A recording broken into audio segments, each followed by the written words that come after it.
Hi ചങ്ങന്മാരെ, ഞാനിന്ന് പറയാൻ പോകുന്ന നമ്മുടെ BJP പാലക്കാട് ജില്ലാ പ്രസിഡന്റ് പ്രശാന്ത് ശിവനെ കുറിച്ചാട്ടാം. ശരീരത്തിൽ മൊത്തം മസിലാണ്, പക്ഷെ തലയിൽ മാത്രം ചാണകമാണ്. ചാണകം, ചുറുചുറുക്കുള്ള ചാണകത്തിനെ കുറിച്ച് മൂപ്പർ കുറച്ച് ദിവസം മുന്നേ നമ്മൾ രാഹുൽ മാങ്കൂട്ടത്തിനെ വെല്ലുവിളിച്ച് ഒന്നൊന്നര വെല്ലുവിളിയാനും. ഹെഡ്ഗേ വാറാണ് ഇവര് വിഷയം. ഹെഡ്ഗേ വാറിനെ ഇവർക്ക് സ്വാതന്ത്ര്യ സമര സേനാനിയാക്കണം. എന്നിട്ട് വേണം മൂപ്പർക്ക് കുറച്ച് പെൻഷൻ വാങ്ങി കൊടുക്കാൻ വേണ്ടിയിട്ട് മൂപ്പറ കുടുംബത്തിന്. അതിനോടുള്ള പോരാട്ടത്തിലാണ് പാലക്കാടുള്ള സംഘികൾ.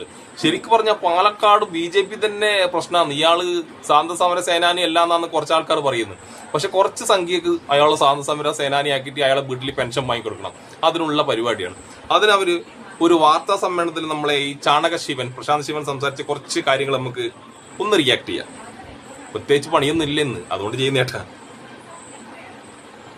ഡോക്ടർ ഹെഡ്ഗേവാർ സ്വാതന്ത്ര്യ സമര സേനാനി ആണ് എന്നത് ആണോ ഇവരിക്കുന്ന ഉറപ്പൊന്നുമില്ല.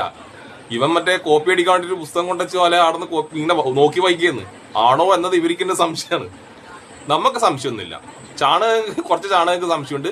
പക്ഷെ മറ്റുള്ള ബുദ്ധിയുള്ള വിവരമുള്ള മനുഷ്യന്മാർക്ക് അറിയാം ഹെഡ്ഗേ വാർ ഒരു സ്വാതന്ത്ര്യ സമര സേനാനിയല്ല. പിന്നെ അടുത്തത് കേൾക്കാം നമുക്ക്.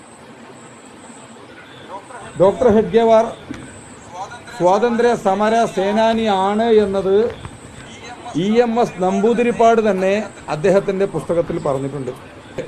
മോത്തിലാൽ നെഹ്റു തന്നെ വളരെ കൃത്യമായിക്കൊണ്ട് അദ്ദേഹം ജയിൽ ശിക്ഷ കഴിഞ്ഞ് ഇറങ്ങി വരുന്ന സമയത്ത് അദ്ദേഹത്തെ സ്വീകരിക്കുവാനായി വന്നിട്ടുണ്ട്. ഇവര് പറഞ്ഞത് EMS നെഹ്റു എല്ലാം പറഞ്ഞിട്ടുണ്ട് അയാൾ സ്വാതന്ത്ര്യ സമര സേനാനിയാണ്. നമ്മൾ എവിടെയും കേട്ടിട്ടില്ലേ? പക്ഷെ അവിടെ കിട്ടെ. നിങ്ങളപ്പോ EMS നെഹ്റുവിനെ നിങ്ങൾ സമ്മതിച്ചോ? അവര് നല്ല രാഷ്ട്രീയ പ്രവർത്തകരാണ് നിങ്ങൾ സമ്മതിച്ച? സംഘികൾ ഇതുവരെ EMS നെഹ്റുവിനെയും നല്ലവരായിട്ട് രാഷ്ട്രീയ പ്രവർത്തകരായിട്ടോ സ്വാതന്ത്ര്യ സമര സേനാനികളായിട്ടോ കണ്ടിട്ടില്ല. അവര് പറയുന്ന കാര്യങ്ങളിൽ നിങ്ങൾ ശിരസാ വഹിക്കുന്നുണ്ടല്ല. അപ്പൊ ഇത്രയും കാലം നിങ്ങൾ ഇവരെ രണ്ടാളി ഇരുന്ന് തെറി വിളിക്കില്ല എന്നല്ല, EMS നെഹ്റുവിനെയും വിളിക്കാത്ത തെറികളിലല്ല. അപ്പൊ നിങ്ങൾ അവര് പറയുന്ന കാര്യങ്ങളെല്ലാം വിശ്വസിക്കുന്നുണ്ടാ? എല്ലാ സംഘികളും നിങ്ങൾക്ക് എന്തെങ്കിലും തെളിവുണ്ട്? നിങ്ങളെ കയ്യിലെന്തും തെളിവുണ്ട്? EMS നെഹ്റുവും പറഞ്ഞതല്ല അടുക്കിട്ട്. അവരങ്ങനെ പറഞ്ഞത് എനക്കോ എന്റെ അറിവിലില്ല. പക്ഷെ ഇവര് പറയുന്നത് പറഞ്ഞു തന്ന് അതവിടെ നിൽക്കട്ടെ. നിങ്ങളെ കയ്യിൽ എന്തെങ്കിലും തെളിവുണ്ടാകും ഇവര് സ്വാതന്ത്ര്യ സമര സേനാനി എന്നുള്ളതിന്? എന്ത് ഉണ്ടേം കിടക്കുള്ള ഒരു പുണ്ണാക്കൂല്ല. ഇനി അതടുക്കട്ടെ, നമ്മൾ അടുത്ത തള്ളു കേൾക്കാം. നമ്മളെ ജിമ്മന്റെ ഇത്തരത്തിലുള്ള ദേശീയ പുരുഷന്മാരെ അപമാനിച്ചതിനെതിരെ പാലക്കാട് MLA ഓഫീസിലേക്ക് ഈ വരുന്ന ഏപ്രിൽ മാസം 16-ാം തീയതി ഭാരതീയ ജനതാ പാർട്ടിയുടെ പ്രതിഷേധ മാർച്ച് ഉണ്ടായിരിക്കുന്നു. ദേശീയ പുരുഷനെ അപമാനിച്ചല്ലോ. ഇയാളെല്ലാം ആരോടോ ദേശീയ പുരുഷനാക്കീനി.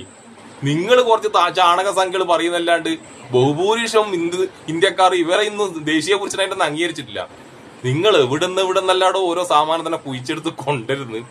പിന്നെ വേറൊരു പ്രത്യേക കാര്യം, വിഷു കഴിഞ്ഞിട്ടുള്ള 16-ാം തീയതി, അതായത് മറ്റന്നാളാണ് ഇവര് MLA ഓഫീസിൽ നമ്മളെ രാഹുൽ മാങ്കൂട്ടത്തിന്റെ ഓഫീസിലേക്ക് ഒരു മാർച്ച് നടത്തുന്നതിലും ഇങ്ങനെ എല്ലല്ലോ പറഞ്ഞത്. എന്റെ ശിവേട്ടൻ പറഞ്ഞത് പാലക്കാട് റെയിൽവേ സ്റ്റേഷനിലോ രാഹുൽ മാങ്കൂട്ടത്തിനെ കാല് കുത്താൻ വിടില്ല എന്നല്ലേ? അതെന്താ അങ്ങോട്ട് മാറ്റിയത്? നിങ്ങള് മറ്റേ MLA ഓഫീസിലേക്ക് മാർച്ചാക്കിയത്? അങ്ങനെയല്ല വേണ്ടത്. നിങ്ങൾ പാലക്കാട് റെയിൽവേ സ്റ്റേഷനിൽ തന്നെ പോകണം. രാഹുൽ മാങ്കൂട്ടൻ കാല് കുത്തുമ്പോൾ കാല് കുത്താൻ വിടാൻ പാടില്ല. നിങ്ങൾ ഓഫീസിലേക്കൊന്നല്ല പോണ്ടേട്ടാ, തള്ളും പോണ്ടല്ല, ഒരു മയത്ത് തള്ളണം കേട്ടാ. കുണ്ടിക്കുറപ്പില്ലെങ്കിൽ ഇരുന്ന് ഡയലോഗ് അടിക്കാൻ പാടില്ല. നിങ്ങൾ ചരിത്രത്തിൽ ആരെയും കണ്ടിട്ടുണ്ട് ഇങ്ങനെ ഇത് ഒരാളെ സ്വാതന്ത്ര്യ സമര സേനാനിയാക്കാൻ വേണ്ടി വാർത്താ സമ്മേളനം നടത്തുന്നത്? തെളിവുകൾ വിടുവല്ലോ വേണ്ടേ? അവര് പറഞ്ഞതിന് ഇവര് പറഞ്ഞെന്നുള്ളതല്ല, ഇവര് ചെയ്ത എന്തെങ്കിലും ഒരു കാര്യത്തിന് തെളിവുണ്ടോ? സ്വാതന്ത്ര്യ സമരത്തിന് പങ്കെടുത്തില്ല നിങ്ങൾക്ക് തെളിവുണ്ടോ? മാപ്പ് പറയലും ഷൂന് പോളീസിലും നല്ല കേട്ടോ തെളിവ്. അപ്പൊ ഇന്ന് ശിവാട്ടനെ കിട്ടിയ അപ്പൊ ശിവാട്ടാ മസിൽ ഉണ്ടായിട്ടൊന്നും കാര്യമില്ല. തലയിൽ കുറച്ച് എന്തെങ്കിലും ആൾതാമസം വേണം. ചാണകം നിറഞ്ഞിട്ട് അങ്ങ് നാറ്റം തുടങ്ങി എന്റെ ശിവേട്ടോ. അപ്പൊ പിന്നെ ശരി, എല്ലാവർക്കും ഹാപ്പി വിഷുവട്ടാ.